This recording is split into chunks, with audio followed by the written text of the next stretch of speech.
This is Scrabble. It was originally called Lexiko when it was invented by an architect named Alfred Butts in 1931.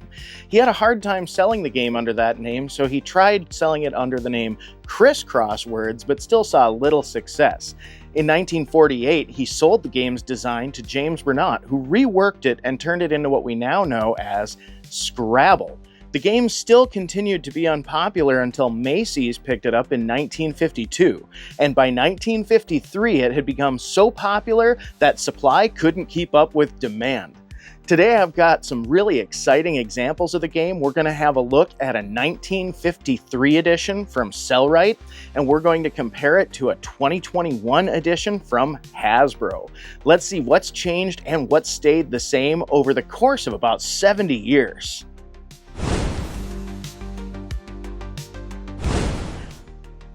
All right, this is awesome. So over here on the far end, I've got the 1953 version of Scrabble from Selcho and Writer or Sellrite.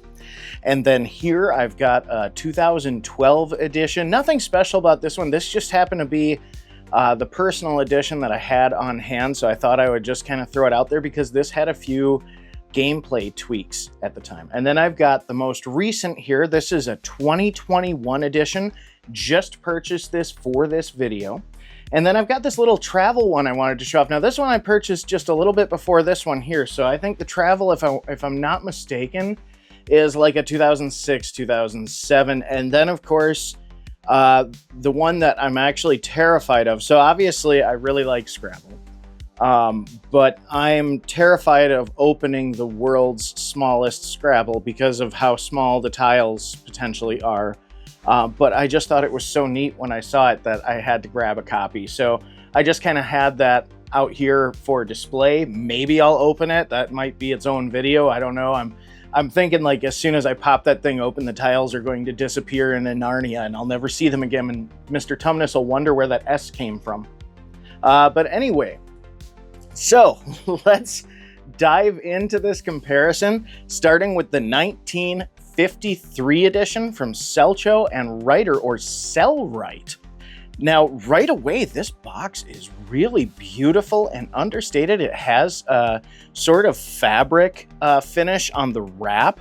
It's a very nice dark sort of, the brown has an almost plum tinge to it, I want to say, but mostly it's brown color wrap with gold leaf, and it's slightly embossed on the lettering, so it looks really rich. Now, interestingly enough, the front has a little sticker with gold on it. So the front there, where it actually says Scrabble, a crossword game, this big blue dot here, that's actually just a sticker that was applied to the box after. It's not part of the original print on the wrap. Now, I think that this is most likely due to the nature of how this game was sold. So again, this game didn't really see much success until it was offered in Macy's stores in the early 50s. And of course, Macy's was a department store. Department stores would generally have different subdivisions inside of a larger complex that were different departments. So one person might be selling clothing, another person might be selling toys and games at a station or department within the larger building or store. So in those instances, they would have shelf space at a premium. So a lot of games, like for instance, Monopoly came with a famous popular edition that was a small box that contained all the parts. The board was sold on the side. I have a version of Sorry that I reviewed, same way, small box edition, board on the side. Now this is actually still a long box, but Scrabble is a smaller footprint box compared to some of these other games that I listed. And so I think that when this packaging was designed, the idea would be that the boxes were stacked, and so only the sides would be visible off the shelf. So I'm sure that adding this sticker as kind of an afterthought was really just a quick and easy way to keep the package up to date with whatever patent number might be current at the time. Because as you can see, a lot of these older games also very clearly print their patents right on the front of the box. This was very important at the time. You don't see that in practice so much with modern packaging.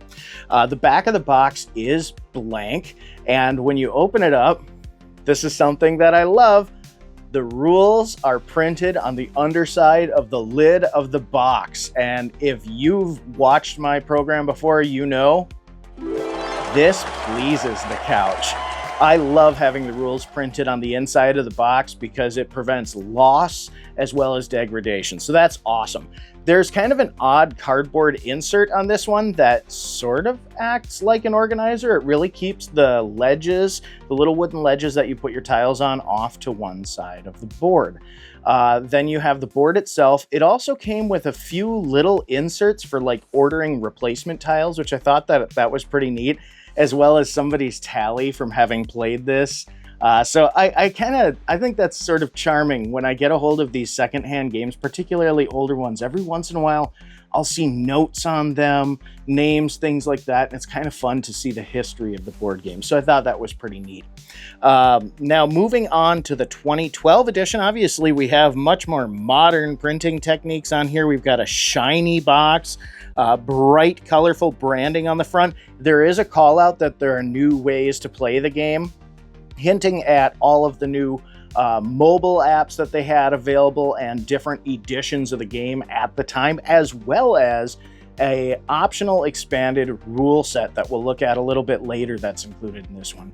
If you flip this over, we've got some close-up pictures of the board. No real examples of people enjoying the game, which is more common with a lot of board games, but I'm noticing that post year 2000, so within the last like 20 years or something, we're starting to see fewer games representing people on the back of them and more games focusing on the contents of the package and what the experience is like. I think that's just more an effort to make the games easy to translate to different cultures and different regions when you're selling it. So, I mean, pretty modern fare for board games these days. When we open this up, we have the board, the ledges, everything. Now, everything in this one, I want to point out, came individually packaged in little plastic bags. I actually retained the sleeves. I'm kind of that way when I get containers for my games, is I like to keep everything kind of subdivided the way that I originally received it. Helps keep things organized. But kind of interesting for our comparison when we move forward is there was a lot of plastic in the packaging on this, but all the components were still wood, just like the classic version.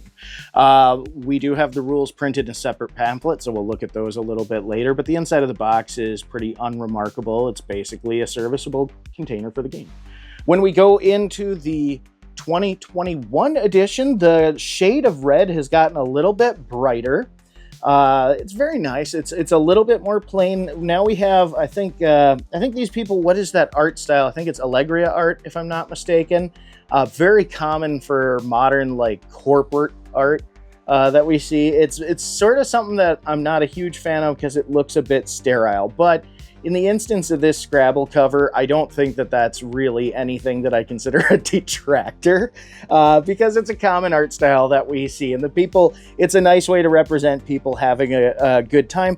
The reason I don't like the art style is look at the proportions on the people. That's what kind of drives me nuts, is I see this a lot online as well, corporate training websites, things like that, is when they use this art style, everybody looks like their heads are too small or their legs are really big and their feet are tiny. It kind of throws me off. That's the reason I'm not a huge fan, but it's colorful, it's bright, and it's inviting. Box is well made too. The print quality on both of these, excellent. When we flip it over, again, standard fare for modern board games. We have a close-up of the game itself, its components, and a little explanation of what there is inside.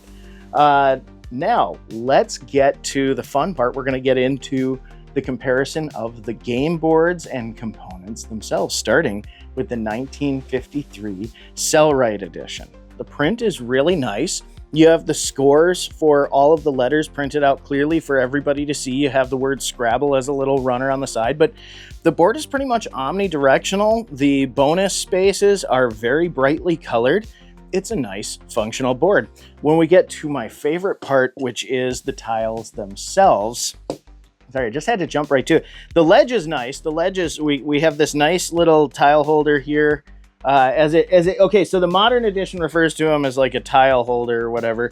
I've always referred to these as a ledge. But whatever the case, the big thing that holds the tiles here, Very nice weight to it. I believe this is, I'm not a woodologist here, but I think this is like oak. Very, very nice grain to it. The tiles, oh man, these are something special. I love Scrabble. Like I very much enjoy Scrabble, and I've always liked the tiles as just there's certain game pieces like Athul's tiles kind of do this too. Is they're just wonderful in hand. And you know, I thought that I enjoyed what I had with the 2012 Scrabble, and I didn't think anything was really special about these, but the 1953 Scrabble tiles, I can almost not put into words how wonderfully finished these are. These are top tier. My only complaint at all is I wish the lettering was a bit more bold.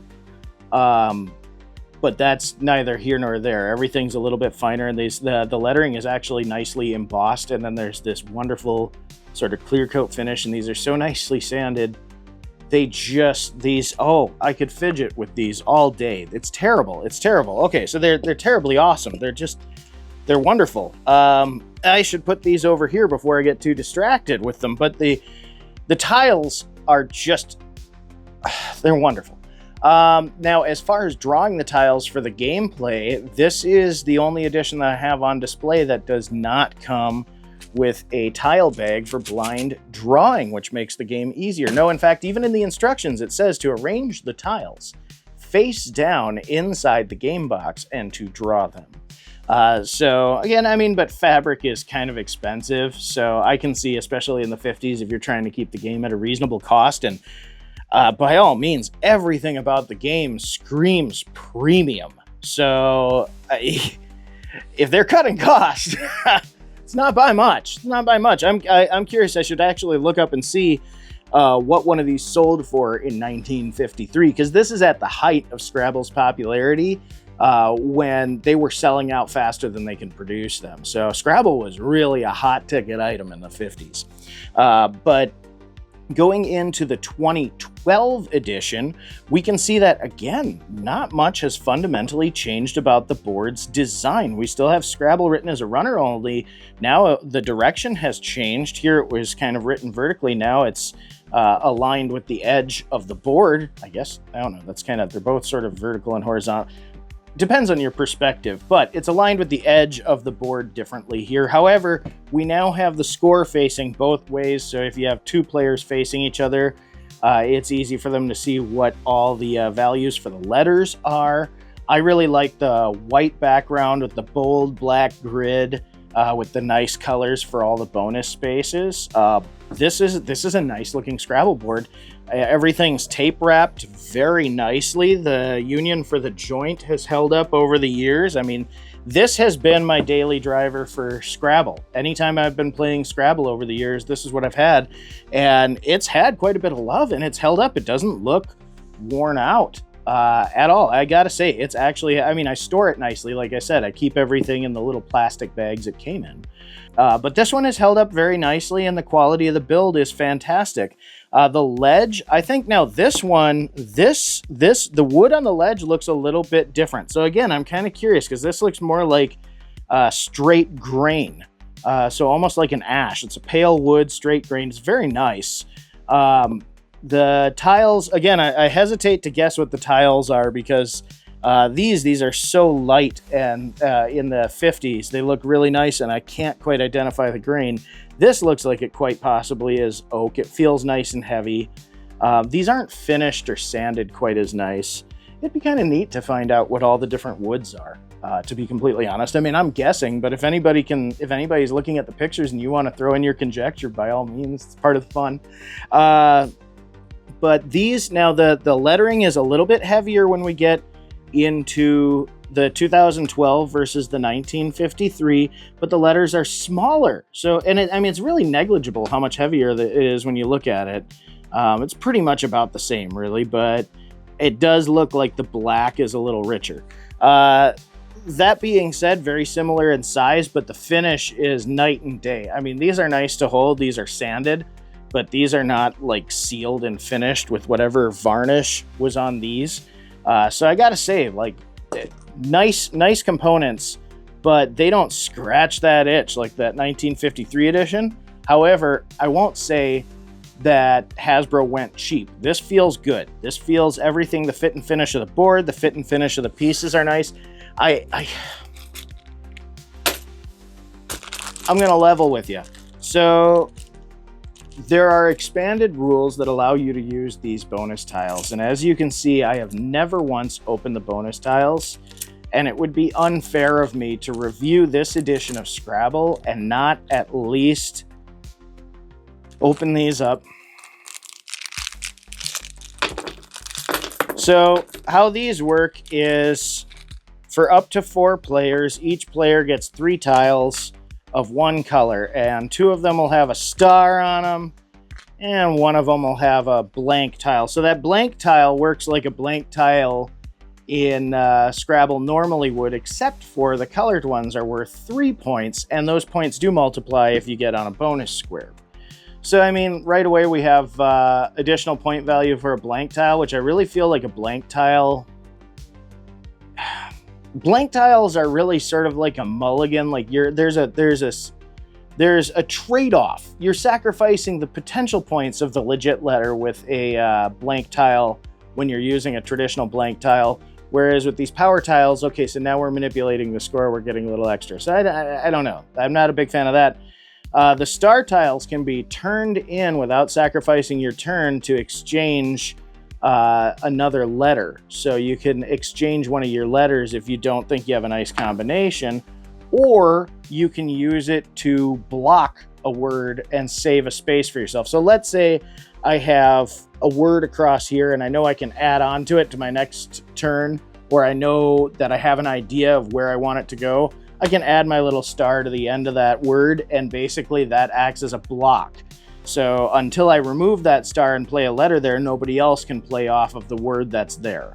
Again, this adds rules that I don't like to Scrabble, and I don't think that it really needed the modification. In fact, these particular rules with the power tiles feel to me like you're accommodating a whiny player that just needs to get good. They need to skill up. They need to like work on their diction. I don't like adding all kinds of snazzy tiles. Now, I mean, these plastic tiles feel nice. They're a little light. They have, I don't like some of the rough edge on the casting there.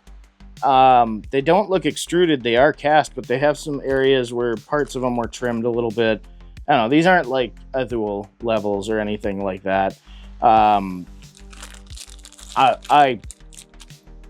So anyway, interesting that they added some new unneeded rules to Scrabble just to kind of expand the gameplay, whether or not that was needed. There is a lovely velvet black... I did like the black velvet tile sack that came with the 2012 edition. This is nice. This is very nice. It's held up really well. Yeah, I mean, it's like I said, I've taken this around and everything, but it's collected some pet hair and some dust. But overall, this is held up. It's very nice quality fabric, very nice nylon cord for the draw. I mean, you know, I'm not throwing this in the back of a truck and driving out to the hunting lodge or anything like that, but again, it's held up really nicely. So let's move on to the 2021 edition. Now, the board has taken on more of a neutral quality, I guess. We have white lines with sort of like grayed out spaces. I like the more defined lines of these older boards. I'm not so hot on the newer design here, though the grid, now interestingly enough, the way the grid is placed,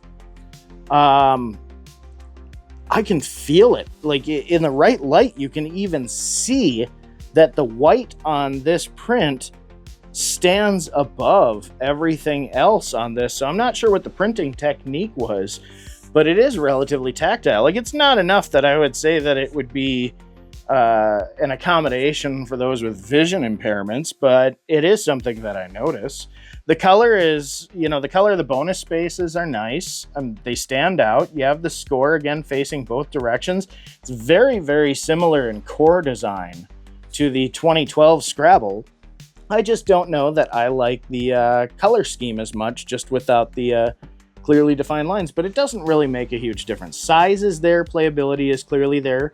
I just like things a little bit more visually separated, if I could put it. Like this is even still a little more neutral for me than, say, the 2012, but the 2021 is neutral in the wrong direction. They really need this background color for the grids to be a bit darker, more akin to like the 1953 edition.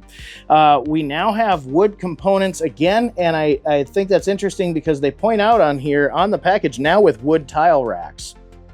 So tile rack and or ledge, whatever you want to call it. But so I don't know at what point, given that I have, you know, within, I guess, in the 10-year interim between 2012 and 2021, at one point they must have had plastic letter tile holders here, or tile racks or ledges or whatever.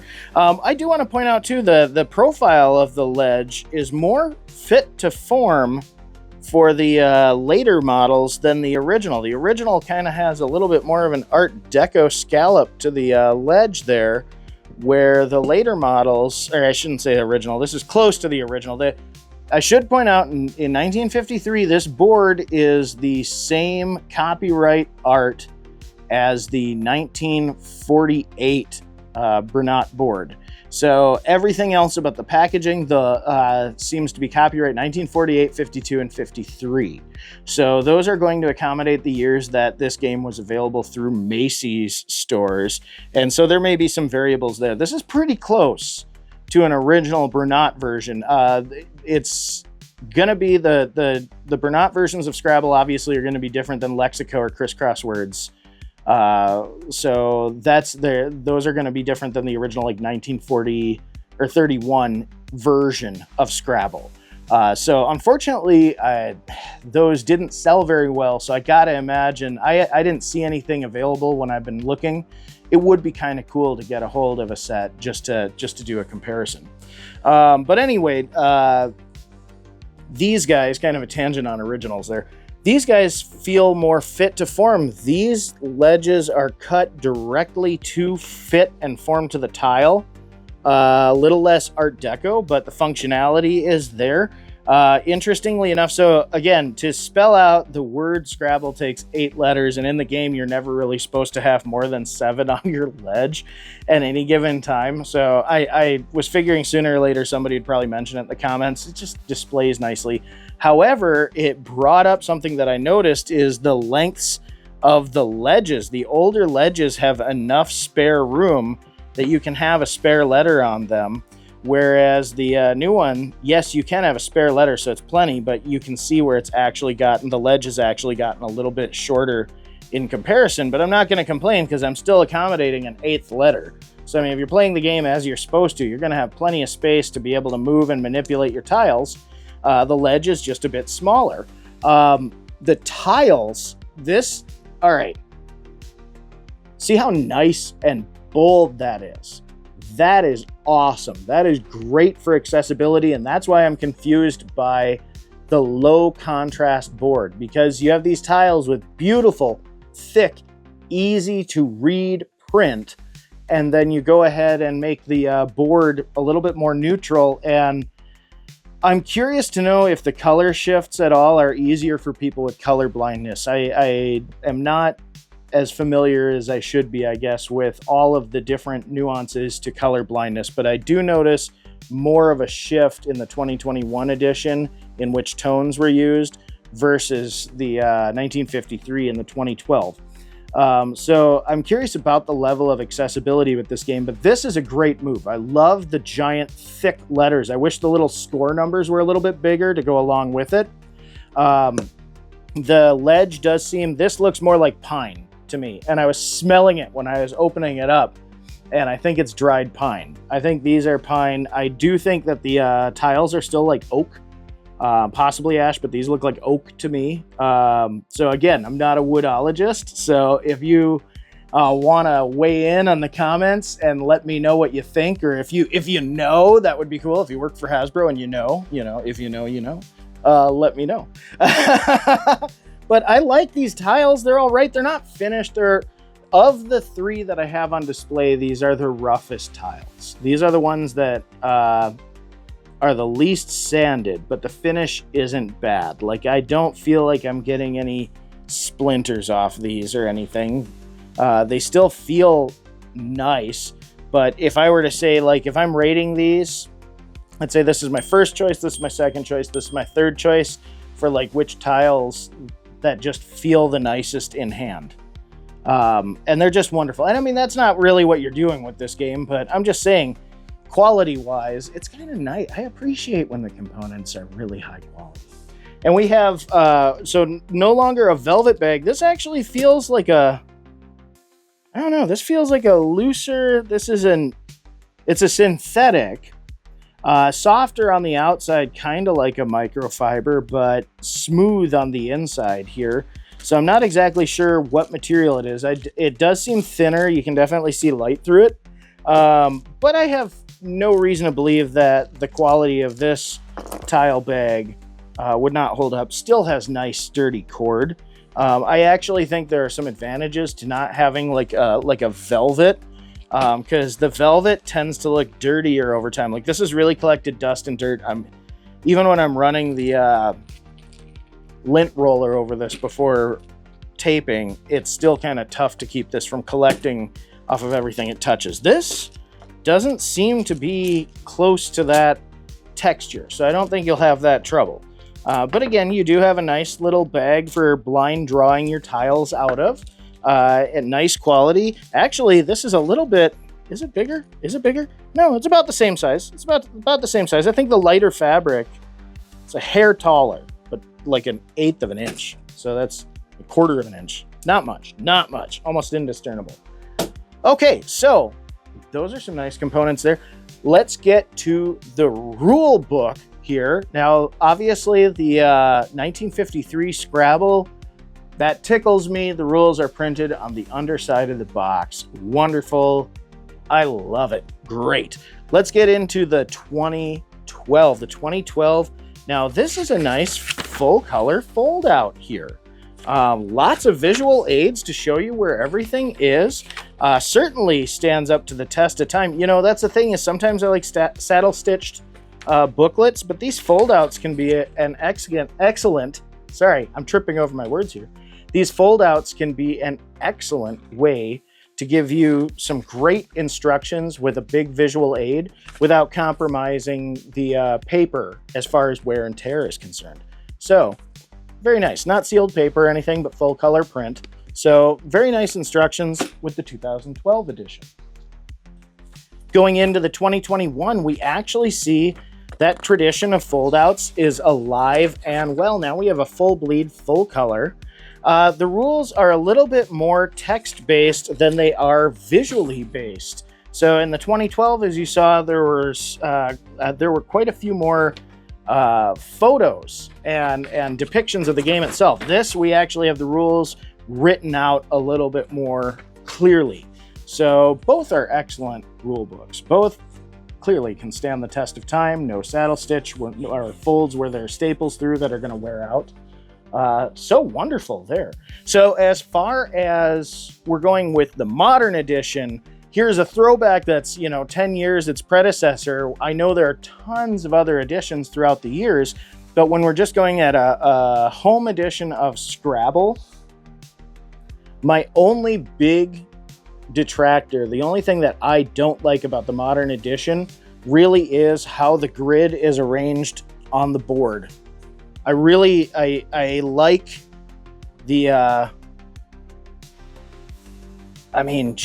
when we're looking at this, I very much prefer having these nice bold lines like these earlier versions of Scrabble. But aside from that, the core game has really not changed that much, which in my opinion is a good thing. I don't think that you need to reinvent the wheel. Scrabble's great. Scrabble's a wonderful game. It's wonderful for learning new words. It's wonderful for the nice sense of, again, strategy with a little bit of chance. Scrabble's one of my favorites. I like to bust it out. It's very easy to teach people. Great game overall. So I'm a huge fan here. So But before we go, I do want to bust out this travel Scrabble. We'll just do this right here. This is kind of neat. Now, again, I guess I'd have to double check the year, but I'm reasonably certain that I purchased this sometime around 2006, 2007. And I don't see any dates. I don't recall seeing dates when I had pulled this out. Oh, here we go. Oh, it's quite a bit older. 2001 Hasbro. So, I mean, this could be that the design is copyright 2001. But this is one that I've taken this one around here, but this is the one that has really been put through its paces. This one has been on tons of trips to go visit family in the hospital, camping trips. This is one that I would easily call one of my best board game purchases. I'm not gonna lie. Now, though I do prefer the feel of the wooden tiles and the nice big Scrabble board, if I had to pick a single iteration of Scrabble to purchase, and that was my only version, I would probably choose Travel just because of the conveniences. I mean, one, everything zips together and keeps stowed very nicely. It still comes with a really nice drawstring bag for the tiles. The tiles in this instance are plastic, but they are designed to snap in place on the board, and the board does fold up. Now, the other nice thing is the little tile holders snap into place on the back of the board, and they have little covers on the ledges, so you can easily pack them away mid-game and come back later on to play. So this is easily the most portable version of Scrabble that I've seen. I don't think I've seen another travel version that was too terribly different. But I gotta say, this is awesome. This is just great. So I've definitely gotten a lot of use out of the travel Scrabble. I should probably check and see if there's a modern one, but this just sort of was something I included on this to show some of the various permutations that we've seen of Scrabble over the years. And this was such a well-made travel game that I'm sorry, I don't need to waste money buying a whole nother one. This one has lasted, I mean, easily 20 years, and as you can see, the wear and tear on it, yeah, sure, it's a little bit dusty, but everything has held together beautifully. This is, when you get a board game with this kind of mileage on it, you know that you got yourself a quality product. So, Travel Scrabble, awesome. Still terrified to open the world's smallest Scrabble. I don't know, maybe I should. You should probably let me know in the comment section if you'd be interested in seeing me attempt to play the world's smallest Scrabble. But Scrabble, what do you think of it? Is it one of your favorites? Do you have something that you prefer? What's your favorite edition of Scrabble? Comment below and let me know. Thanks for joining me, and we'll see you next time.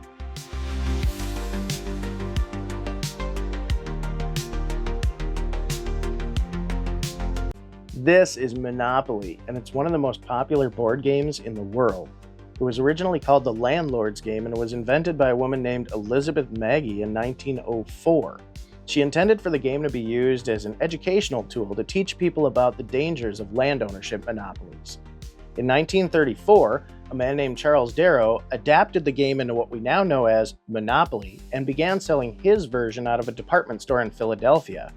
After a year of runaway success, Parker Brothers took notice of the game, purchased production rights, and secured Monopoly's place in pop culture history. Today, we're going to have a look at this 1952 Parker Brothers No. 9 white long box edition of Monopoly and compare it to this 2021 Hasbro edition of Monopoly. I'd like to see what's changed and what stayed the same over the course of about 70 years. Let's start with the box art. Now, this is kind of interesting because this is actually a throwback to the original box art. When Darrow started initially producing Monopoly, he did produce it in a white long box with a 20-inch board. However, that occupied a lot of space on store shelves, and some competing board games that were very similar, such as Finance, came in a much smaller box. So Darrow began producing what was called the black box, or the popular edition of Monopoly, which came with the parts in a small box and the board excluded from that box.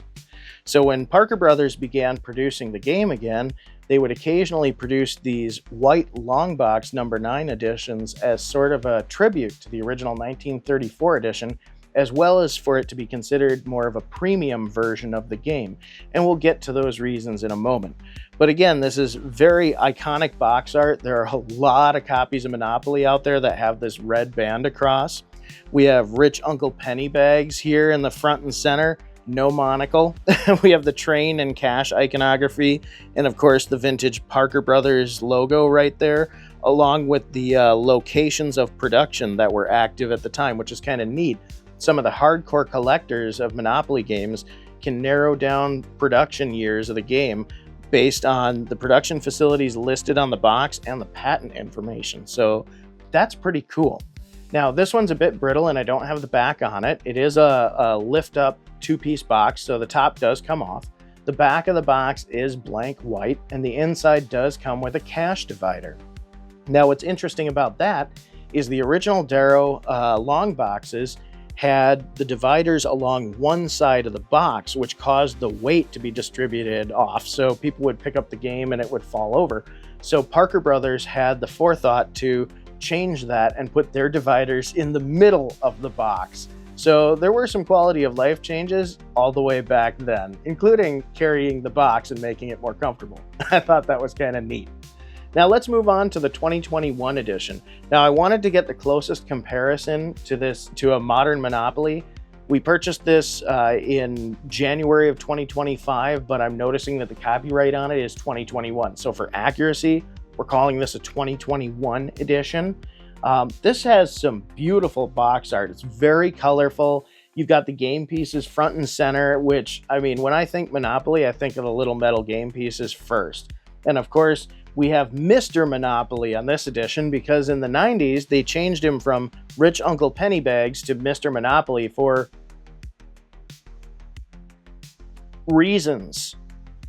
Anyway, it's a beautiful box. The logo pops. I love the white print on the red background. Very, very eye-catching. So I do like the improvements to the box art. When we look at the other side, this is pretty traditional for a lot of board games. You see a photo of the board, its components. Not really a whole lot here as far as copy on the back telling you about the game. They're kind of taking for granted that most people are already familiar with the game Monopoly. Now, the modern edition also comes with this really nice cash sorter here.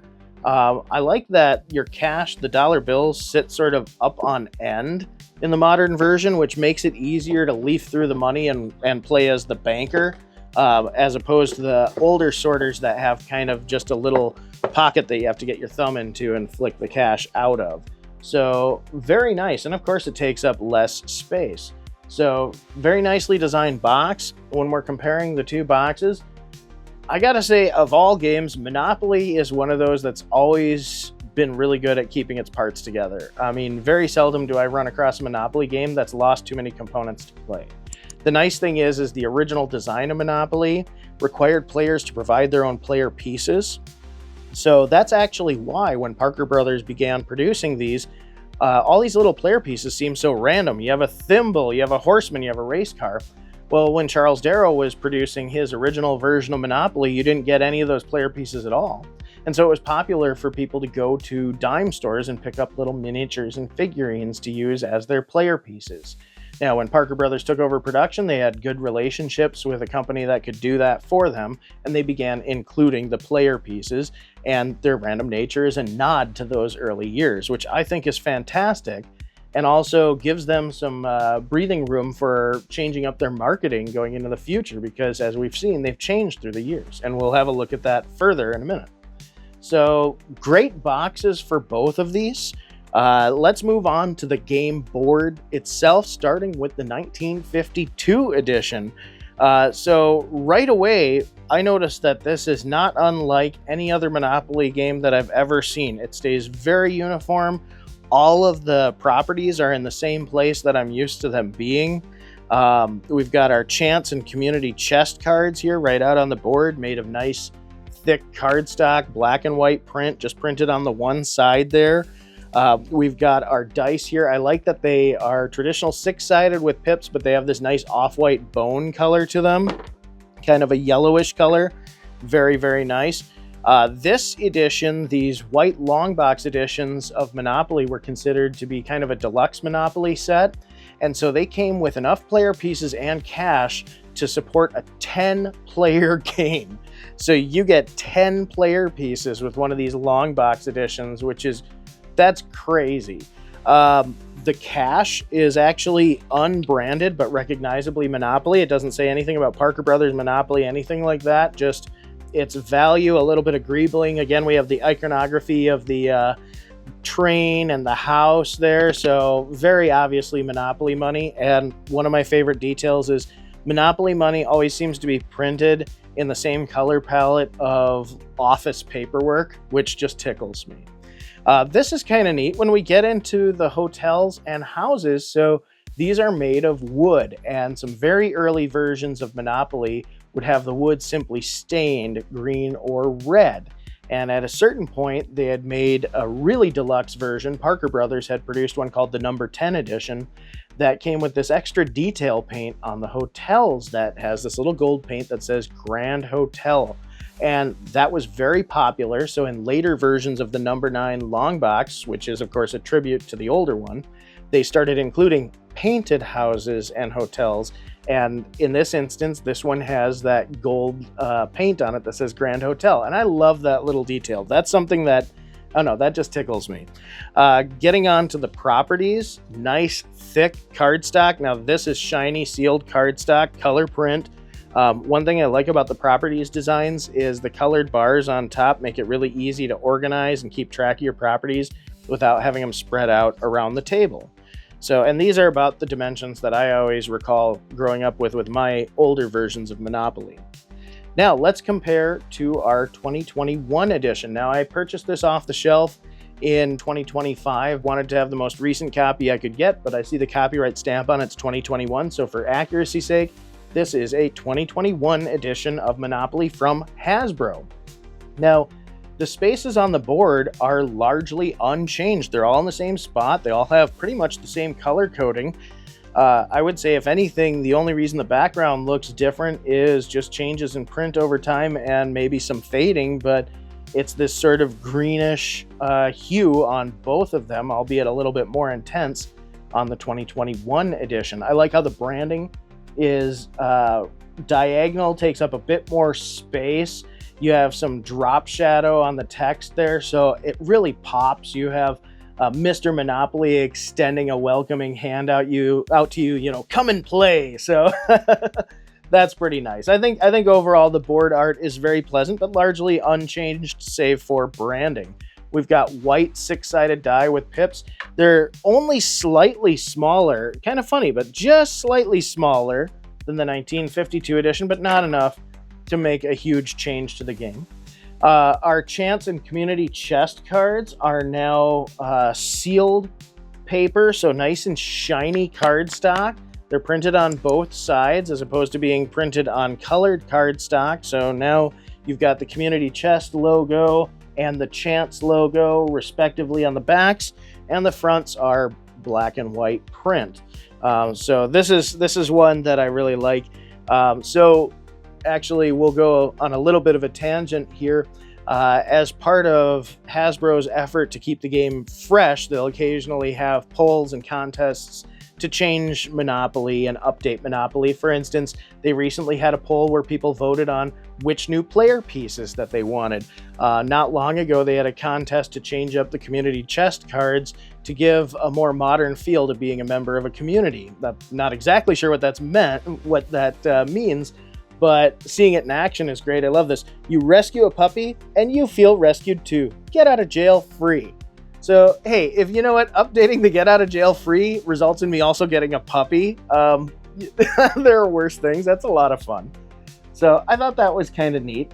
Now, another difference with this modern edition is you have only 8 player pieces. However, the game states that it supports only 2 to 6 players. So I haven't gone through and counted the cash to see if you could support 6 players and actually play with that amount of cash.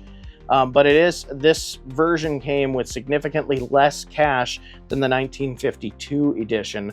So I'm not 100% sure if you could play with all 8 player pieces if you wanted to, especially with the game recommending 6. So that was kind of surprising. But again, to be honest, this is not a game that I would advise playing with more than 6 people. In fact, 6 is pushing it. I'd say a comfortable game of Monopoly should be a 4-player affair in most instances. That being said, they did, shrink down the amount of players that you can have. So, or reduce, I guess, would be proper terminology. Anyway, so they did reduce the amount of players in the modern version, but I don't think that harms the game at all. When we go into the cache is now branded. We have the Monopoly name on top. We still have the train iconography and a little bit more updated. It looks like a hotel on there. Nice greebling again, looks very much like the original Monopoly money. One change I noticed is around the center here. It's more of like a round as opposed to an ovular open space. So a little stylistic change, has no effect on anything, but just something I noticed. When we get to the houses and the hotels, now they're a little bit smaller and plastic. I do kind of like that there's a little bit of an overhang for the roofs, and there's still like a chimney, even though, most hotels usually don't have a large prominent chimney on top anymore. Now, one thing is the houses are so lightweight plastic, and with the overhang of the house, that sometimes they can be a little bit touchy to handle. So I do appreciate the original shape and weight of the wood houses, because they're easy to just pick up and set down. These little plastic ones, you set them down and they sort of stick to your finger and they fall to the side, and they just feel a little bit too light to handle comfortably. So either a little bit of weight or get rid of that overhang, make these things a little bit chunkier so they're easier to handle, because they feel awfully small. When we get to the property cards, now here's something. These are a much smaller, though I don't think that reduces their efficacy. I think that these are actually very sufficient cards. I mean, these have all the functions of the property cards. I actually kind of like that they brought the size down a little bit.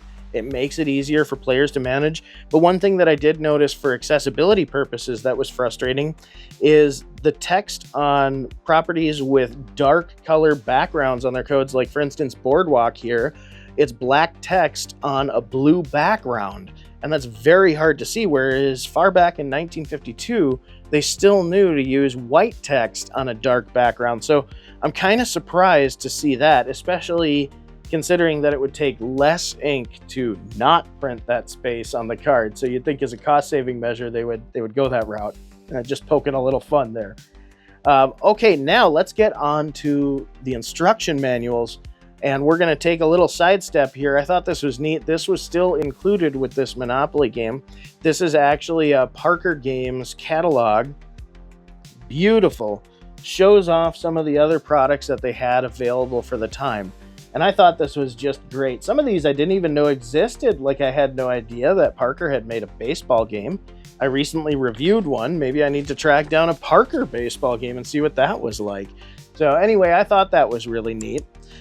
Getting to the actual game manual itself, this one came with a quick reference for the rules and a full set of the rules, and both of these are in very fragile condition. This is a prime example why I don't like rules that are folded up like a Rand McNally map, because those quarter folds really take their toll on the paper. And over the years, you can see where the paper's weakened. We start to see holes in the paper. It's starting to fall apart. So have the rules held together? Yes. Do they have much more time on this earth? Probably not. They're not faring too well. But the rules are complete. Gameplay is largely unchanged from the modern version, actually. I didn't notice any changes to the rules to note. So you still land on spots. You still have the option to auction property if somebody doesn't want to buy it initially. So I thought that was kind of neat. Now moving to the 2021 edition, now we have a beautiful color print fold out here. And this one is not folded like a Rand McNally. This is just a straight fold out, which is going to hold up a lot better over time. Now this is still unsealed rough paper, regular old bond paper with color print. So it might be prone to pick up some stains and grime over the years, but With this weight of paper and this quality, I think that this will stand the test of time just fine. So again, points to the 2021 edition here. I think that that's a better design for the rulebook, having a more simplified fold out as opposed to anything with quarter folds. Now, when we get down to comparing these games head to head, the question really becomes, is it worth tracking down a vintage copy of Monopoly or just going to the store and buying a readily available modern edition?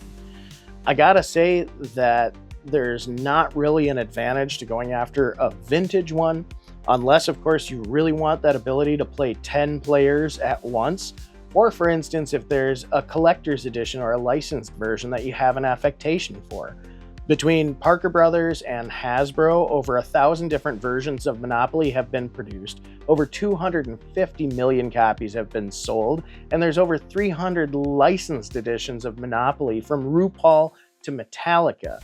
So realistically, I find the biggest reason why anybody would hunt down any specific Monopoly would be for affectation for that particular license or that particular edition. Now, that being said, there are some neat little frills to having one of these older editions. My personal favorite is having the wood hotels and the wood houses. I just think they're awesome. But other than that, I don't see a disadvantage to going with the new one. The gameplay is largely unchanged.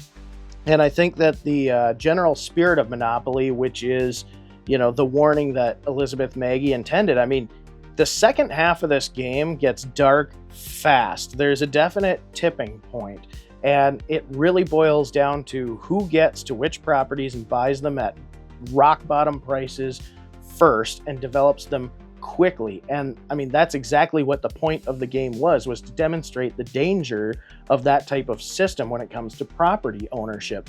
So in that respect, it's very effective. But when it comes to actual gameplay, there's a reason why a lot of people are hesitant to play Monopoly, because the game can take a while to get going. And once we get into the second half, it can get really dark really fast. And as players become more disenfranchised with the game as they're mortgaging properties, it can start being a morale killer. And that's why I joke that when you're playing Monopoly, you run the risk of ruining friendships, because it's cutthroat. But it's really neat to see how little has actually changed over the years and how the gameplay has largely just stayed the same. The biggest change that I can really notice are just the updates to, again, the player pieces, the quality of the parts, and I do like that they updated the wording in some of the community chest and chance cards. I thought that was fun, but I don't think it really changed the overall gameplay. It just sort of changed the feel of the gameplay. So Monopoly, what do you think? Is it one of your favorites? Do you hate it? Comment below, let me know. Thanks for tuning in, and we'll see you next time.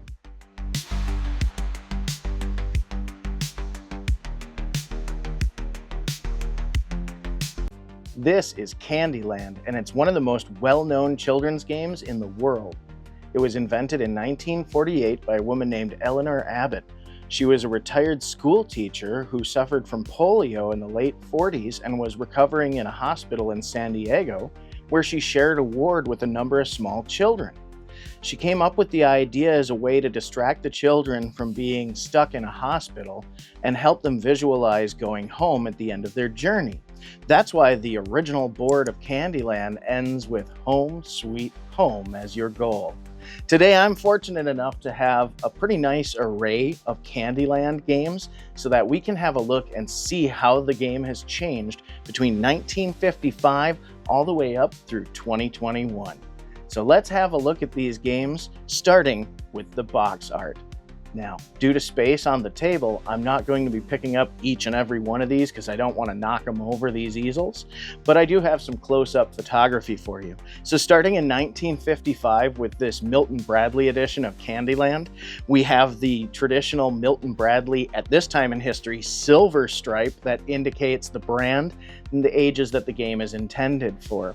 We have some really colorful cartoon art of the children walking up to this gingerbread house, and the tagline is, "A sweet little game for sweet little folks."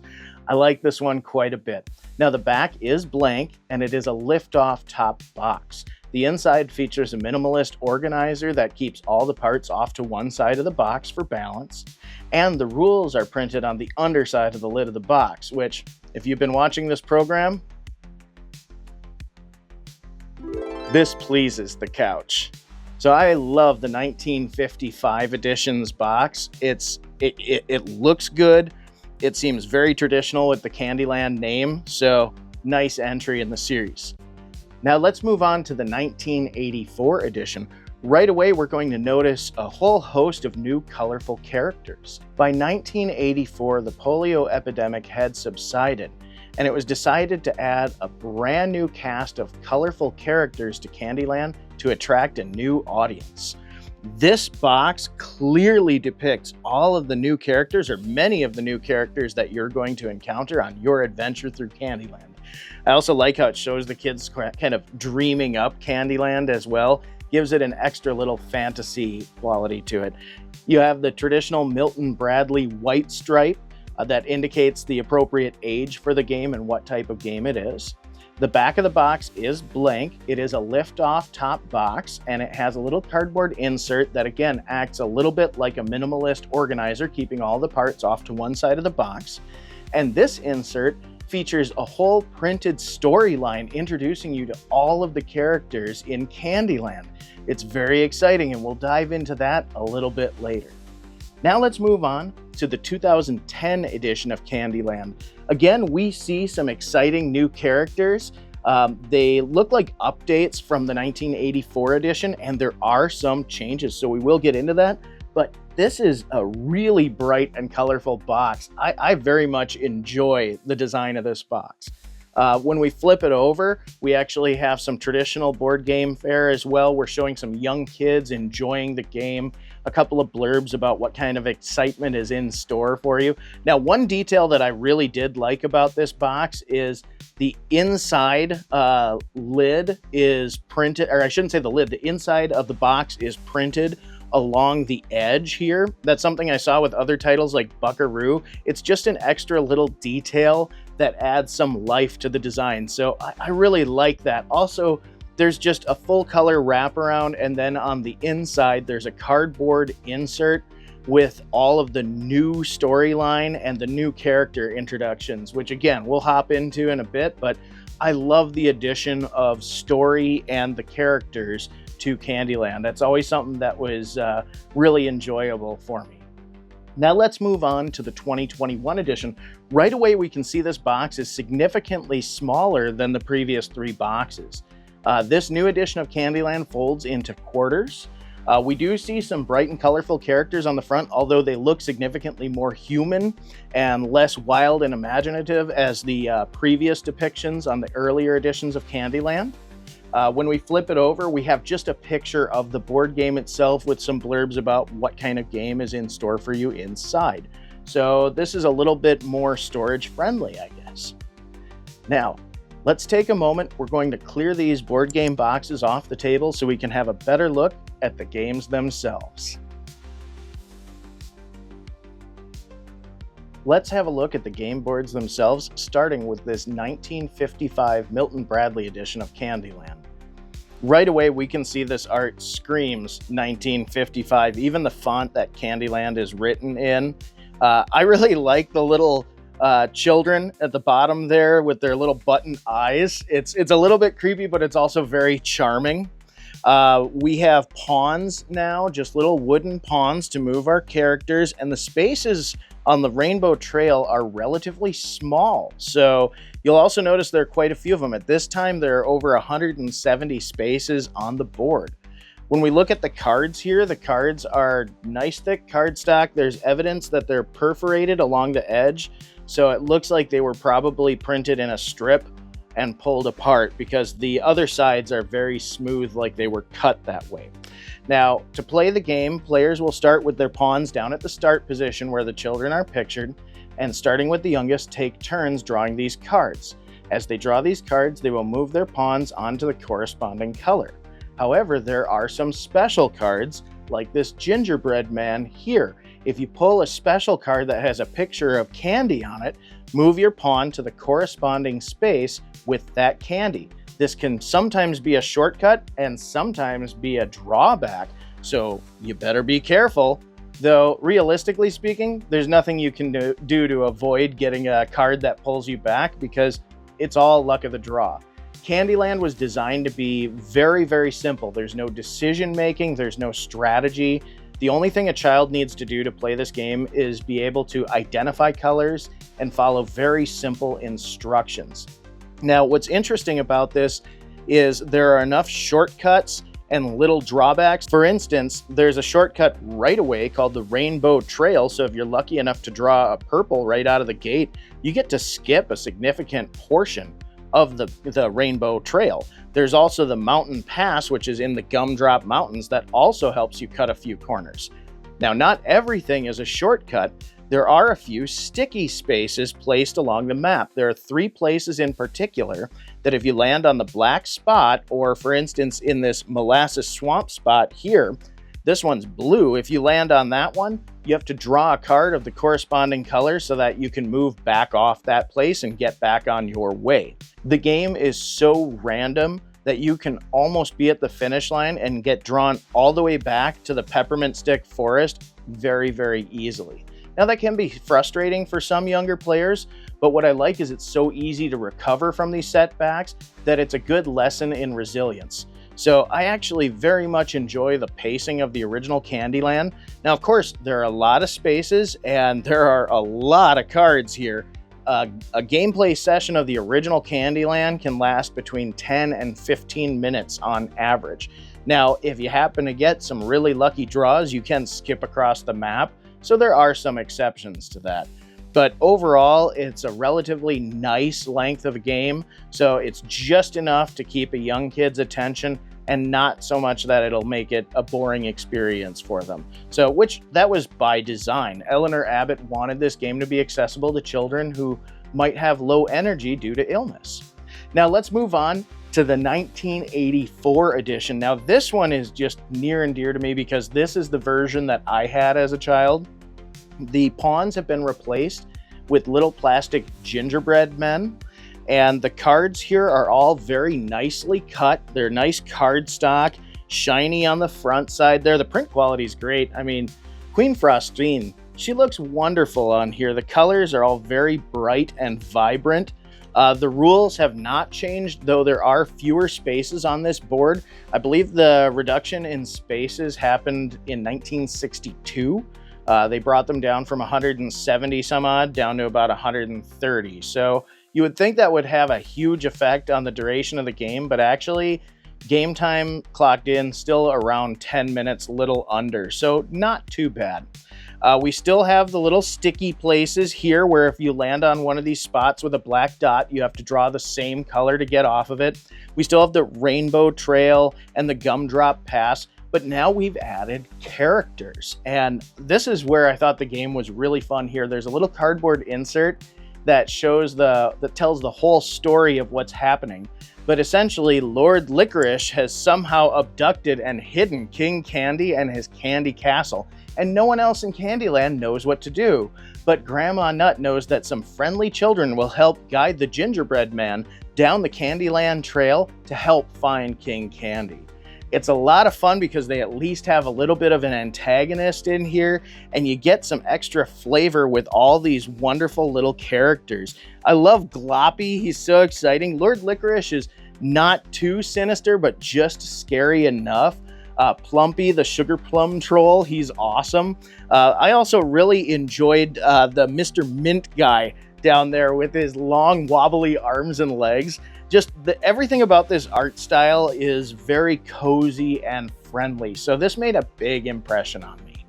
Now let's move on to the 2010 edition of Candyland, and I gotta say, wow, I mean just wow, they cranked the color up to 11 on this one, and hardly any space on the board is being wasted. Now, we can see right away that they changed the shape of the board. It's now a rectangle. But again, it doesn't feel like it got much smaller. They just sort of changed the dimensions a little bit. There's so much more detail in this art. And one thing that I love is they added the little kids on the corner are so cute. This was awesome because Actually, in 84, one of my complaints is the kids are very boring. They're not unique. If you go back to 55, the boy and the girl have a unique look. I mean, they have these cute little button eyes and everything, but they look like they came out of a soda pop advertisement from 1955. You get into here in 1984, and the kids, it looks like all they did was change their hairstyle, and they kind of look like Chucky dolls a little bit in those outfits. But they're sort of a boring design. I mean, they're meant to just be sort of a placeholder for children's, but I like the little kids that they added in this one. They look so much more excited as they're charging along the Candyland Trail. Now, the story included in the insert on this one is a little bit different than the 84. They don't really assert Lord Licorice as being quite the villain. He's not behind the king disappearing anymore. Now, King Candy has simply invited these children to be guests of honor at a celebration at the Candy Castle. And along the way, the biggest threat that Lord Licorice poses is these two little licorice sticky spots. And instead of being stuck there until they draw the corresponding color that they're on, it only causes a player to lose one turn. The candy spaces make their return, and there are still shortcuts. However, now we've got Peppermint Pass instead of the Rainbow Trail, and Gummy Pass instead of Gumdrop Pass. The candy has modernized a little bit, so we're not going so much with gumdrops as we are with gummy bears. I also noticed that we do have Princess Frostine now in 2010 instead of Queen Frostine, which I'm a little worried that Queen Frostine might have gotten the Disney treatment between 1984 and 2010, and this is a daughter, but they don't really touch on that in the storyline. So I'm curious to know why some of the characters changed so dramatically. We have the Duke of Swirl, who I think is awesome. He's snowboarding on ice cream. That's just cool. I gotta say, Lord Licorice has really fallen from grace. He used to rule over a licorice castle, and now he's in the Licorice Lagoon here. So we've got quite a bit of a change in his station. Also, Lolly has changed. Princess Lolly, she's more pink and has fairy wings in 2010, as opposed to just being Princess Lolly with pink hair in 1984. So I am curious as to why some of these character changes happened, you know, particularly in the royal family here. Now, we do also have Grandma Gooey in 2010 as opposed to Grandma Nut in 1984, which seems just more like an evolution of the character. We don't have Gloppy in the Molasses Swamp anymore, though we do have an unnamed character up in the corner here who looks really kind of Gloppy adjacent. So I'm assuming that's kind of where they went as a nod with that character. Mr. Mint's gone. Plumpy's gone. I miss Plumpy. I want Plumpy back. He didn't hurt anybody. He was just lazy. He ate too many sugar plums and he got plump, and that's all.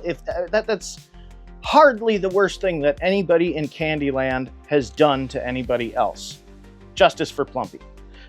Anyway, the 2010 edition also features these really nice gingerbread man player pieces. I love these. These are much more 3D. They're much more expressive, so a nice improvement from 1984. The cards are nicely cut out. I didn't have to punch these out. They came in a pack.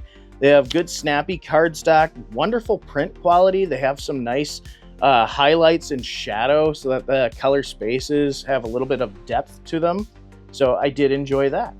Now let's move on to the 2021 edition. Now, again, the characters have changed, only at this point, none of the characters are named. We have a complete absence of the children as well.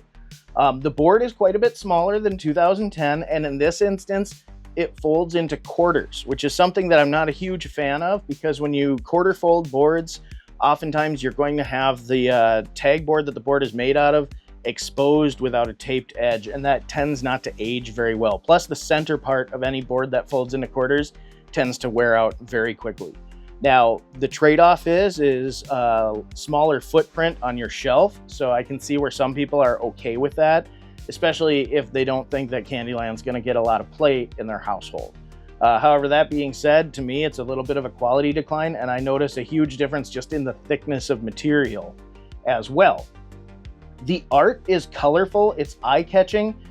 There's fewer spaces, obviously, on this board, and they are much larger. I noticed the gameplay is significantly shorter. One thing I will point out is the cards that came with this edition all came on sheets that I had to punch out. And I would probably, if I was giving this gift to a child, I would take the time to punch this out for them, because I could see where a young kid might tear these cards up trying to punch them out. The print quality is decent, though nothing to write home about. It has highlights and shadow, but it actually seems like the color is a bit washed out. And they sort of have this glitter effect to match what you have on the trail here, but it ends up making it look like it's not a clear print. However, I know it's a clear print because when you get the little candy cards, those look really nice. So not bad. They're awfully light, they're awfully thin, they're awfully small. The gingerbread men are thinner, lighter plastic now. I mean, really thin, but they work as good player pieces. They're easy to pick up and they are cute. So a little bit step down as far as material quality. When we look at the art, Lord Licorice is gone. We don't have any of these characters with names. None of the characters have names. We just have the locations now. So we've still got the Peppermint Forest, which has made its return from 1984. It was gone in the 2010 edition. We no longer have a molasses swamp, but now we have Chocolate Falls here. And the ice cream has changed a little bit. So in 1955, we had the ice cream floats, which was clearly a body of water with ice cream in it. Then in 1984, we had the ice cream sea. So maybe the ice cream floats had gotten a little bit deeper and became an official body of water that we could call a sea. However, they went missing and became the ice cream slopes. So I guess maybe the ice cream sea froze and became the ice cream slopes in 2010. And now we have the ice cream peaks in 2021. So the ice cream has definitely moved around the map a little bit and changed theme. Now, that being said, when I opened up the box for the 2021, there was no insert with any kind of storyline. So not only are the characters unnamed, but we don't have a story. And since there are no children on the map, we just have the king. It looks like the king is just basically taking us on a stroll Willy Wonka style through Candyland towards his castle. Now, not only is the map shorter, but I also noticed there's almost a quarter of the board space is not even used. It's just dedicated to the art of the castle and the ice cream peaks at the end of the board. So already, it makes the whole board look, I mean, even though everything's filled in, it's colorful, it looks very bland. It doesn't have the flair that the 2010 had, which is kind of surprising. So they've really dialed a lot of that back. So it's unfortunate that they introduced these characters that look a little bit more human and less fantastic, but then they don't go to the trouble to give them names or any kind of story, so you don't know why they've changed up. So interesting comparisons we've got here. The art has clearly evolved. The story has kind of evolved and then sort of disappeared. So interesting timeline with these. Now, before we get too far into the critique of the game, let's move on to the rule books. Now, the 1955 edition had the rules printed on the underside of the game box, which I adore. I always love it when games have the rules printed on the underside of the game box because you don't lose them. So I gotta say again, this pleases the couch. All right, the 1984 edition, I was not able to get a copy that had the rules with it. When I looked online, a lot of the secondhand copies were missing the rule sheet, though I did find a really low quality PDF. I'm not even gonna include it in the video. Suffice to say, it looked to be a single sheet of 8.5 by 11 printer paper with black and white instructions on the front and back. Very basic, a couple pictures of the kids and the Candyland titling. But other than that, it was all text, no storyline. The rules were, again, largely the same as 1955. We didn't see any major rule changes until the 2010 edition. The 2010 edition has a lovely fold-out. It's printed on both sides, color with this nice red frame. It's nice and heavy paper, and I don't foresee that you're going to be losing it anytime soon, and it'll certainly stand the test of time. Now, interestingly enough, the big rule change was that we have fewer little sticky spots where you have to draw the same color, and instead, just a couple of these little licorice spots where you miss a turn. Otherwise, the gameplay is largely the same. Then we move on to the 2021 edition. This had a single sheet glossy piece of paper printed on one side in full color. Very minimalist rules. However, I did see an interesting change to the rule set. So we still have, you'll notice these little spots with little X's marked in licorice, which that's the only place that the licorice is represented on the board, which, I mean, that seems foolish to me considering it's part of that little dynamic in the game itself. So those, you still lose a turn, and we still have the candy around the map that'll transport you to the candy. We still have a couple of little shortcuts, albeit that the shortcut is not named. It just looks like candy buttons there. So, and I shouldn't say, yeah, there's a waterfall there, like a little gumdrop waterfall. That one doesn't seem named either. So real simple, not as big a shortcuts as the others. But one thing is because the map is shorter, it's very easy to get through this game quickly. And there is a new addition to the rules. They say for older players, instead of just drawing one card, you allow older players to draw 2 cards and then decide which one they want to use. So when you get to that point where the board, the map is shorter, and now you're having kids pull 2 cards and deciding which one they want, do you even want the game to last? I mean, are you even enjoying playing the game at that point? I was really surprised to see that they added rules to make the game go even faster. When again, Candyland's not about skill. It's not about decision making. It's about this experience going through an imaginative land. It's the interactivity between the players. It's the engagement between the children. It's a social activity that doesn't require much thought, that gives a little bit of distraction. And so if you're trying to speed through that, I feel like you're missing the point of Candyland, which is a really weird thing to think that somebody's missing the point of Candyland. Just saying. Okay, so now the fun part here is we're getting down to the nuts and bolts of the comparison and what we think of the game. I gotta say right away, if I have to pick my favorite editions of Candyland, I'm gonna say I really like the 2010 and the 1984 because of the story and how they flesh out the characters a little bit. It's just fun stuff to read through, and clearly a lot of love went into the designs of both of these games. The art on 2010's in particular is so stunning. And I gotta say, I actually will include a link in my description. You can still get the 2010 edition from Hasbro, and I highly recommend it. It's just a beautiful board. The gameplay experience is great. When I was playtesting it, I would say that the 55 probably took the longest to get through. The 84 and the 2010 were about the same, on par with 10 minutes. And the 2021, it was real easy to just get right through that game. They kind of streamlined this one. So again, you're probably sitting at about 5 minutes or so for the 2021 edition, 5 to 7 minutes, about 10 minutes for these guys, 10 to 15 for the 55. So worthwhile experiences. I'm curious as to why so many character changes have happened over the years, and in particular, why the decision was made to change the characters so dramatically in the 2021 edition, but don't give them names or backstories. And I will say, I know that a lot of this art, they're trying to be a bit more diverse with the cast, but one thing I gotta call out that was really bothersome, I grew up in Minnesota. I've seen paraplegics ski, and I really don't like how on the nose they are by putting this poor fellow here. He's in a wheelchair, but they put him in the candy cane forest on a ski slope in a wheelchair. There are Olympians that ski that are paraplegics that have rigs that look nothing like that. So I just want to point out that I mean, I applaud you for wanting to include people, but that part feels a little bit ignorant, and that could have been handled a little bit better. So I think that is sort of an indicator about the art as a whole, in that if you really look at this feels very bland. Overall, it's the 2021 edition seems to be very much lacking in detail, and a lot of the detail that's there feels like it was different unrelated artistic elements. Like the gumdrops look like they were just copy pasted a couple times over the map. It looks like the same picture of the gumdrop just dropped right in.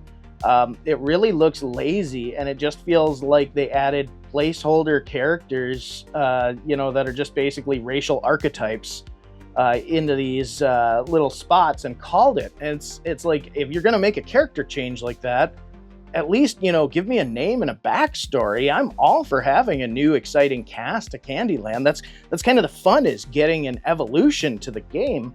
But instead it feels like they just wanted to check a diversity box, which feels pretty condescending, and then give us very bland art. So that's too bad. I really wasn't a huge fan of the 2021 edition.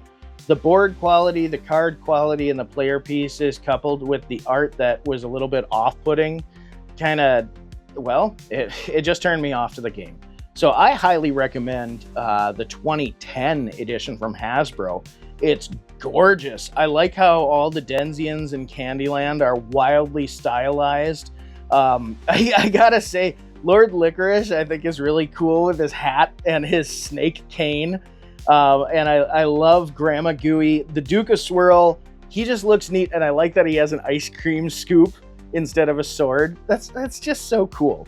So the 2010 edition just tickles me. The 1984 edition, like I said, I think realistically my own personal nostalgia makes this a huge standout, though I will put out there that this was the year that they added a story to Candyland, and I think that's really important historically as far as the game is concerned. So that is one reason why I think the 84 edition is definitely a nice entry into the series. So great option.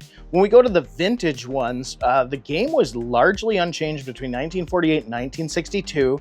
The art was consistently updated, but the rules stayed the same. The map was generally the same. It wasn't until 62 that they reduced the spaces, and then again, I think there were some other changes in the late 70s as well. So you'll have to check the actual Candyland wiki, which there is one, and I'm sure I might be just a bit off on some of this information. There are some super fans of Candyland that have put in some excellent work, so definitely check that out. But yeah, Candyland, all of them are fun to play, regardless of any shortcomings in the modern edition.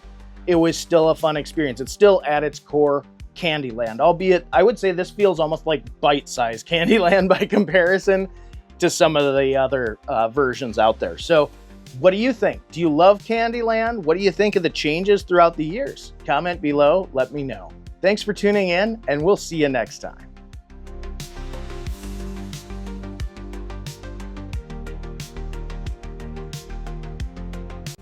This is Clue. It was originally called Murder when it was invented by Anthony Pratt in 1943.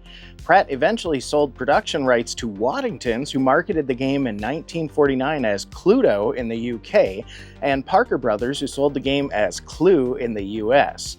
Of course, Clue has become so popular over the years that it spawned some really interesting collector's edition spin-offs, as well as video games and a hit 1985 movie.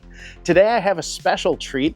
I've got this Winning Moves 1949 replica edition, as well as a modern Hasbro edition and a special edition that I found particularly neat.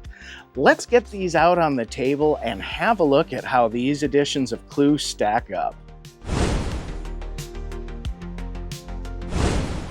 All right, this is awesome. Well, let's take a closer look, shall we? I've always wanted to do that. So today we've got the 2024 Winning Moves Throwback Edition featuring the original cast from the 1949 Clue, as well as the original map with original rules. We've got this 2017 Golden Girls Edition from Hasbro, and this 2023 Hasbro Edition, which is the most current core edition available. So let's have a look at all three of these editions of Clue, see what differences there are between the original 1949's rules and the 2023 edition's rules, as well as how they spiced up this Golden Girls Collector's Edition. Why don't we get started with the game boxes?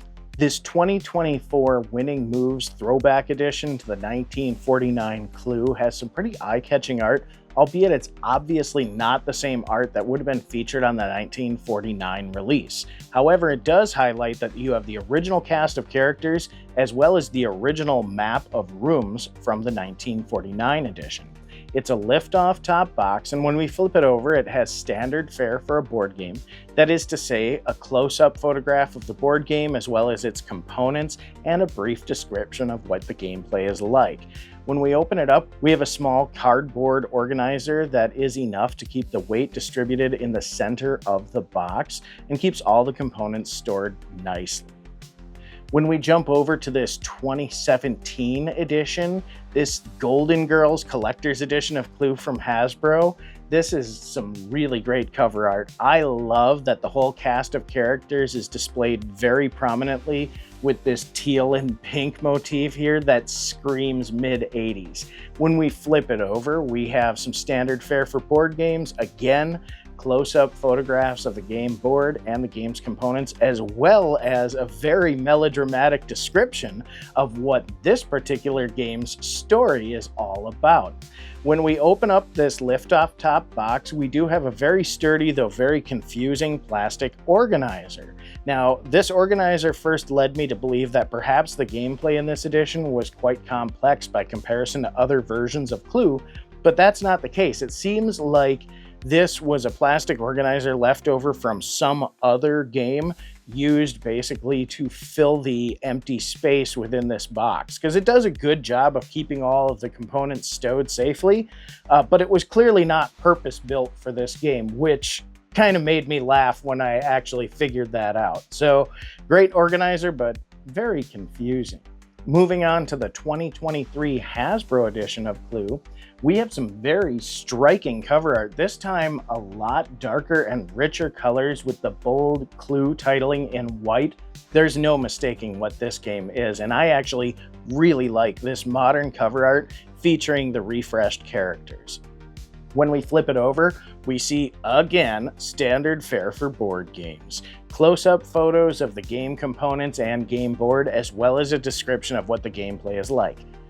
Is that common on game boxes? Absolutely. Let's not say that it's not boring, but how else are you going to tell people what the contents of the game are like? So, sorry to be repetitive, but the back of game boxes is repetitive. Now, when we open it up, we see no such frivolous wasted plastic like we do in the 2017 edition. In fact, we see a richly printed set of inserts and organizers that fill in a little additional backstory about the characters and the goings-on surrounding this mystery, as well as enough space fill to keep all of the pieces of the game stowed neatly without bouncing all over the box. Now, I did notice that it was easier to keep the evidence pad underneath the big insert that has the newspaper clipping for Mr. Body, because it didn't fit along with the cards and the component box in the little organizer space to the side of the box. And I'll take this opportunity to point out that I'm very impressed by how many player sheets that Hasbro provided. Thank you. We'll get to that more in depth a little bit later. So, all three excellent boxes that do a great job of storing their respective games, even if they do so in a confusing way. So let's get these off of the table so we can focus more on the game boards. All right, now that we've got the boxes out of the way, we can take a closer look at the games and components themselves. Let's start with the 2024 Winning Moves Throwback Edition to the 1949 edition. Right away, the game board art is very bright and vibrantly colored. I will say none of the art says to me at all that this is reminiscent of how it looked in 1949. That's not to say that it's ugly. That's to say that the modern printing techniques definitely show. Even things like drop shadow and dimension that are shown around the text, the type of fonts in general.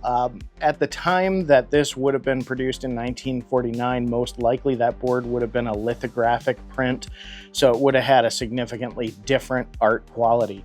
That being said, it is the original map, original roster of rooms, and original roster of characters. So if we're focusing on the fact that the gameplay is supposed to be the core mechanics of the 1949, I'm not going to knock this for having ugly art. I actually think that it's a very attractive iteration of Clue. I just don't want to misrepresent it as a one-to-one recreation of a 1949 edition from Parker Brothers, because I don't think that that's at all the case. Now, that being said, we can get into the classic shape of the pawns. I thought they were very nice. They look like pieces of lathed wood, like older pawns might have been at the time. However, these are definitely plastic. The weapons, now here's an interesting little factoid here. The original weapons, a lot of people will fondly remember the gun as being a revolver.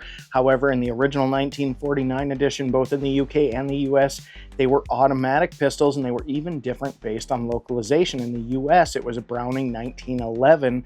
However, in the UK, shame on me, I can't recall off the top of my head what the model was, but it was a separate, more locally popular automatic pistol. So they were actually based on real automatic pistols, or semi-automatic pistols, which I thought was fascinating. Otherwise, we have the candlestick, the rope, the wrench, the lead pipe, and the knife. Interestingly, the original has a single die, which I notice on these other ones, there are 2 dice. So we have all the original characters, we have the original weapons, we have a single die. We do have these little scorecards here for keeping track of your clues, and I gotta say, boo, boo. The quality on these is very lackluster, they're very thin, and you get all too few of them. It is nice that they included a QR code so you can print extra score sheets, so I will give bonus points to winning moves. But I am going to say that this was kind of a chintzy amount. I wouldn't have had complaints if I had at least double the amount. I didn't go through and count these leaves, but I'd say there's at least 5, perhaps 6. So I would have liked to have seen more of those. The case file manila envelope sleeve is quite nice. Good paper, nicely printed. This will be excellent for its function. The cards are actually quite nice. I do like the quality of print. They're thick and snappy. They have rounded corners. No complaints about the game cards whatsoever. They shuffle easily. They do exactly what they're supposed to do. So I will say, like, standouts for quality, I actually do like the print quality of the board, even if the art seems a little bit too modern for a throwback. I really admire the print quality of the cards, and they did a good job of trying to make the cards have a bit of a vintage vibe to them. The cards actually look like a modern recreation of what I can imagine the older cards would have been. So now I'm really curious to find a 49 Parker Brothers edition to see what the differences are between this recreation and an actual 49. So that'd be kind of a fun project sometime. So maybe a future episode will expand on the Clue universe. The Clueniverse. Now let's move on to the one that I'm really excited for, the Golden Girls edition of Clue. Right away, I love this game board design. It's a map of the set from the show featuring all the bedrooms, the bathroom. Now they call this the lanai, the patio where they hang out, or the backyard. First time I've run across that word. If I mispronounced it wrong, just take it easy on me in the comments. Yeah, I get that from time to time. I love the player pieces being portraits of the cast, and actually there are some subtle jokes in here, like for instance Rose, who's played by Betty White, is Mrs. White, and I also like that Blanche here is Miss Scarlet, which I think is a nod to her for being from the South, so I thought that was pretty funny as well. The clues are things like lipstick and a bathrobe and a slipper and a purse, and that's because this is not a murder mystery. No, this crime is much worse. No, we are trying to determine who ate the last slice of cheesecake. Serious business here. Now, there are some interesting game variants. This game has personality cards, so depending on who you're playing, you get one of these personality cards that allows you a special power, like once per game, you may move to any room that does not have a secret passage if you're playing as Sophia, and so on. Now, you'll also notice that there are question marks on the board, and the dice feature a question mark space. If you get a question mark space, you must draw a distraction card. Now, there can be minor distractions, such as this one, a get-rich-quick scheme, where a rumor goes unanswered. That means if somebody starts a rumor in a room to try to determine who, what, and where the person made their trespass, it can go unanswered if a player happens to have this card in their hand from drawing it from an event or distraction. Then there are major distractions, such as a dashing new man. Now, as dashing new man cards are drawn, they are set aside. When a player draws the 8th dashing new man card, that player is eliminated from the game, and that card is put back into the deck of distractions as a ticking time bomb for the next player to potentially draw, should they land on a distraction space or roll a distraction. So we have special player powers as well as unique modifiers that can either grant boons or hindrances and eliminate players, which I thought was a unique spice to the game. Of course, we also have our regular suspect and weapon and location cards here as well, with the picture of the cheesecake depicted. Very important. Thought that was great. And then we did get these customized player pads that do match the game art, and we get plenty of them, and they're printed on nice paper. However, there is no resource for downloading more. So I will say there is the little bit of drawback that you will need to photocopy your own extras should you need them. So I highly recommend, if you buy a collector's edition of Clue, get a scan of one of these early so you can make high quality copies in the future. Now we do have a manila envelope branded again for your evidence. However, I had a good laugh because this one is gummed. Do not lick the envelope. You will only get to play the game once. I'm sure that this was just bought in a huge allotment of these manila envelopes and printed, but do not lick the gummed edge on your evidence envelope. It's the only one in this set that has that. So again, some things like the gummed edge on that envelope and the mismatched plastic organizer in the game box lead me to believe that there were certain elements of this game where costs were cut where perhaps they shouldn't have been.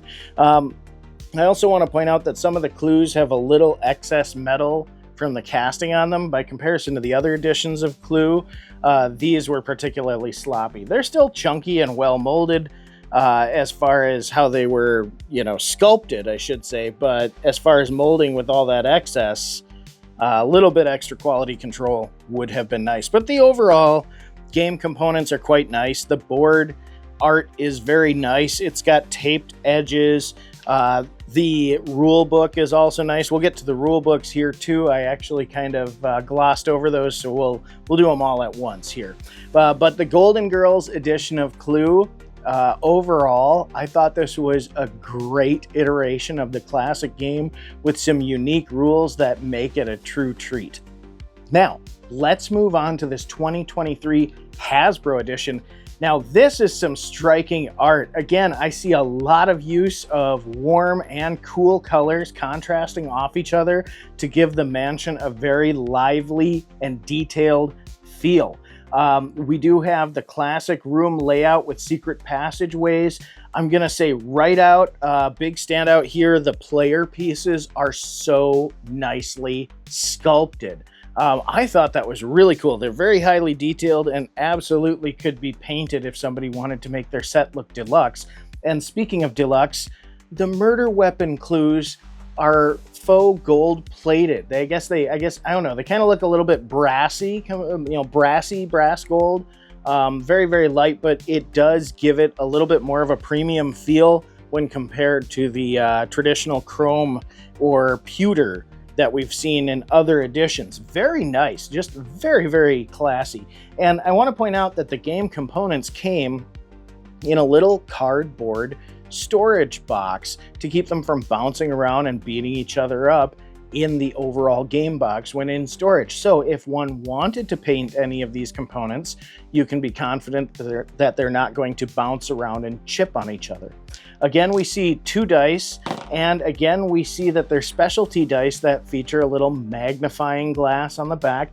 And now, in this instance, they're not referred to as distractions, but if you roll a magnifying glass, you will cause an event to happen, and events can be all kinds of random things, such as this one, poisonous plants. Plum knows a thing or two about botany and gives Black's plants a wide berth. Anybody holding the conservatory card must reveal it. Also, Mr. Body is a nickname in this edition, so Traditionally, the victim of the murder has been referred to as Mr. Body, and in some iterations, Mr. Black, and in this, he has Mr. Body Black, according to the storyline. So we've had some changes here as well. What was it? We also have Solicitor Peacock instead of Miss Peacock, so interesting title change there. Also, yeah, Mr. Green is now Mayor Green. So, but there's a different backstory, and they wrote some lore on the box, which I thought was really neat. I always like when they add lore to this stuff, and obviously Clue deserves to evolve with the times, have characters that change and keep the story fresh, and this is a great iteration of that. We also have our traditional cards for locations, murder weapons, and players as well. We have a nice little cardboard sleeve without a flip top. This is where you put the evidence cards to solve the crime here. And like I pointed out, I love how many sheets you get with the modern Hasbro edition. This is great. I love it. This is a huge value in the game right here. No information on printing your own, but boy, it's going to take you a while to get through these because you got half a dozen games per sheet. So definitely great value there.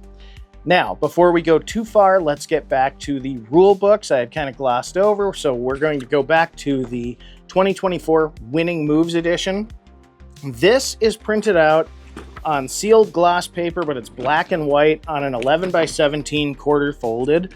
Definitely it'll stand the test of time, but I'm not a big fan of any instructions that are folded up that have little corners like this, because eventually they'll wear out. The rules are relatively simple, but it outlines the classic Clue rules without any modifiers, events, or distractions like the dashing new man. Sorry. I thought that was so funny here. No, you get very straightforward, clean, original gameplay instructions for Clue. This definitely does the job. You don't need much more than one sheet for the original Clue. The actual game is relatively simple, and actually even simpler that it only requires one die, so it's a little bit slower playing as well. When we get over to the Golden Girls edition, we have a full color, full bleed, sealed paper, nice glossy saddle stitched instruction manual, which also has some great photos and blurbs. So the game is, the instruction manual is written like it's in character. I do like that. There are little asides and everything mid-sentence. The description on the box is the same way. The design for this game is very tongue-in-cheek. They definitely wanted to appeal to fans and make sure that they were nailing down the humor of the show, and they did. So great instruction manual there. When we hop over to the 2023 Hasbro edition, again, full color, full bleed print, sealed paper, saddle stitched booklet with great full color images of all of the gameplay components and nice thorough rules. This one will definitely stand the test of time. So I gotta say, all three of these rule books are great.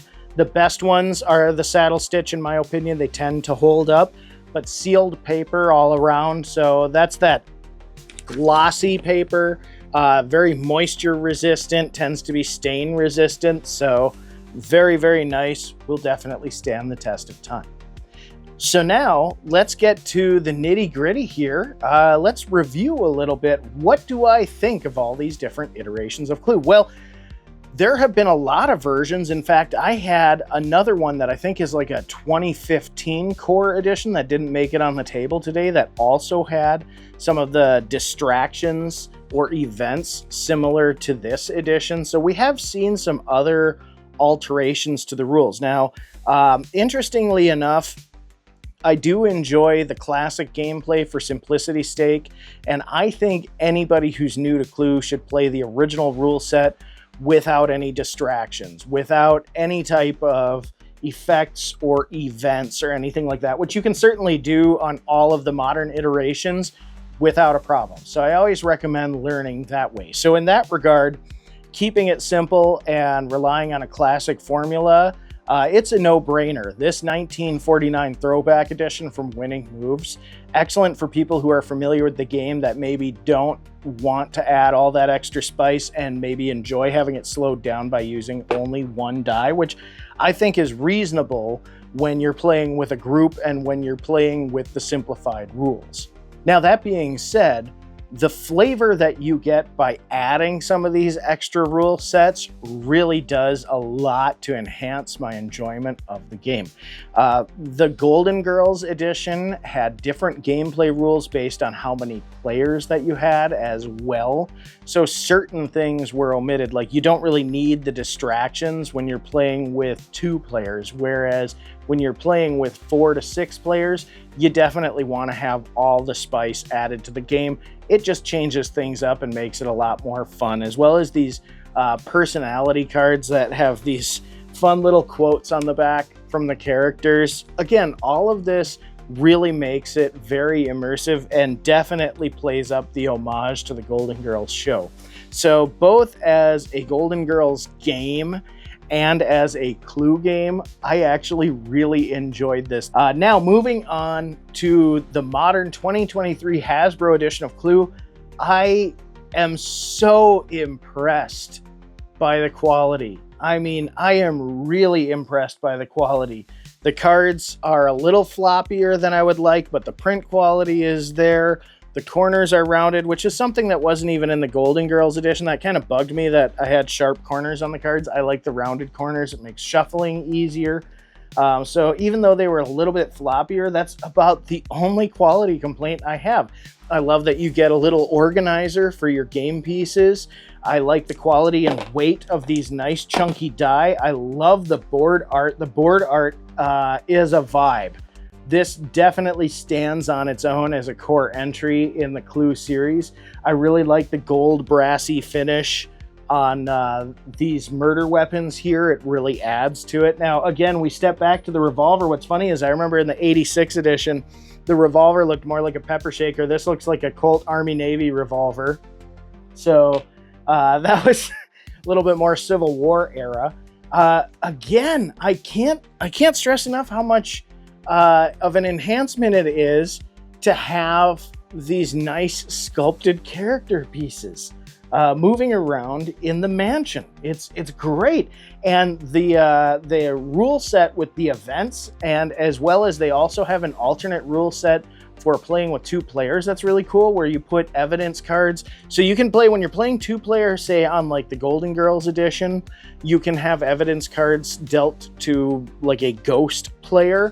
But what you do in the 2023 edition is, instead of having a ghost player, evidence cards are placed at random in certain rooms, so players will want to travel to that room to reveal the evidence token. So it does a great job of adjusting the gameplay to match a roster of 6 players versus a roster of 2 players. So for the most playability, the 2023 can't be beat. The Golden Girls edition came close, and I will say the 49, you can certainly play with 2 players or you can play with 6 players, but you will notice a definite difference if you're playing 2-player. The games go a lot quicker. They feel a bit more tedious with a single die, whereas the different gameplay mechanics introduced in later iterations of Clue definitely helped quite a bit. So I got to say, the best value on the table, the best bang for the buck overall, I gotta give it to the 2023 Hasbro edition. They really knocked it out of the park with this one. I'm impressed. I'm impressed with everything but the thickness of the playing cards. If they could just get that, and this is still better than many playing cards that I got an Uno set recently that had thinner cards than this, and that's, the entire game is based on the cards. So to be fair, this is kind of a minor gripe, all things considered. The art's really nice. The print quality is nice. Refresh to the story lore is nice. I like that they had the art printed on the inside of the box, not just as like a base insert, but it actually is laid out like stuff scattered across a desk, kind of like you're looking at evidence. Really adds to the immersion. So the overall package, the overall art, 2023 Hasbro edition, wonderful. If you're looking for collector's editions, I'm sure there are so many other collector's edition games out there for different TV shows and movies. I gotta say, as somebody who grew up with Golden Girls being on TV all the time, I thought this was a nostalgic treat. So I gotta say, I really enjoyed the Golden Girls edition. It was actually the most expensive out of the three. This one they charged a little bit more because it was a collector edition. Do I think that was worth it? Gameplay wise, if I was buying just for gameplay, buy the modern and call it a deal. But if you're buying because you like something, because you like the IP that it's based on, yeah, it was worth a few extra bucks for this. I can't tell you how much laughter was going on at the table playing this versus the other clues. This definitely was good vibes all around. So this was a great value. The 49 Winning Moves edition was the one that I was the most disappointed by, but I want to temper that expectation in that it was also a very affordable game and it stuck to the classic simple rule set. And in that regard, it knocks it out of the park. If you don't want any extra frills, if you don't want to confuse somebody, if you have a seasoned game player who is so used to the original clue that they don't want to hear about the extra stuff and they want everything to be what they remember, you can do a lot worse than going after this 1949 edition. I do think it's a very serviceable version of Clue with attractive game art, albeit it seems a bit sterile by comparison to the other editions that I have on the table. So as a bare bones Clue, functional, decent value, not my favorite on the table, but I'm not going to say that I felt like for the price I got ripped off. It's just, this would be your base model Clue, in my opinion, whereas I really think that there's a lot of value to be had in the modern edition. So obviously there are many editions of Clue out there. Which year was your favorite core entry? Or maybe there's a collector's edition that I don't know about that you want to share. Why don't you comment below and let me know? Thanks for joining me today, and we'll see you next time.